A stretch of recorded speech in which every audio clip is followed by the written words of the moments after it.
আসে আসে ভিডিও করে নিয়ে যায়, আবার বলে যে আমরা দেব, আমরা আসতেছি, অমুক দিন আসবো, হ্যান আছে ত্যান আছে।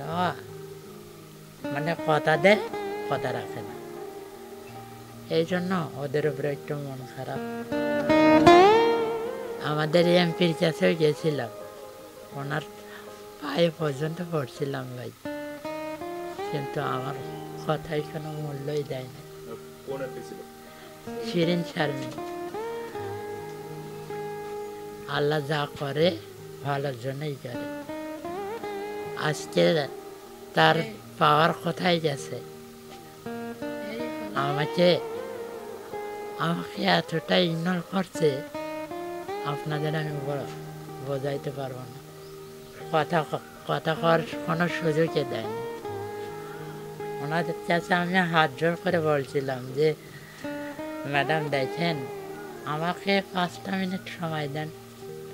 এই 5টা মিনিট যদি আমাকে সময় দেওয়া হয়, আপনার কি খুব ক্ষতি হয়ে যাবে? আমার কোনো কথাই রাখেননি। আমার হাতে 500 টাকা ধরাই দিয়ে উনি চলে গেছে। সেদিনে বলছিলাম, আল্লাহ তুমি এর বিচার তুমি করি।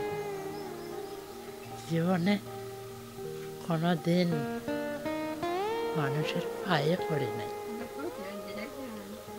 আমরা প্রতিবন্ধী মানুষ, আমাদের কোনো মূল্য নেই। সমাজের কাছে আমরা বোঝা, পরিবারের কাছে বোঝা, আমাদের কেউ মূল্য করে না। তখন থেকে মনটা খারাপ। আল্লাহ আমার কথা শুনেছেন, আল্লাহর কাছে লাখ লাখ শুকরিয়া। আজকে কোথায় গেল সেই খ্যাতি, সেই পাওয়ার? আল্লাহ চাইলে সব কিছু ধ্বংস করতে পারে।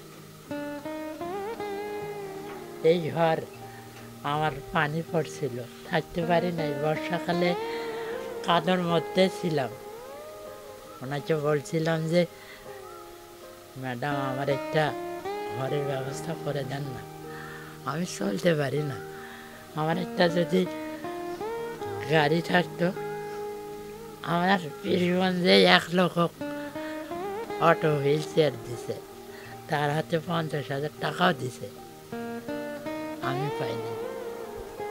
আমি কি অপরাধ করছিলাম তার কাছে?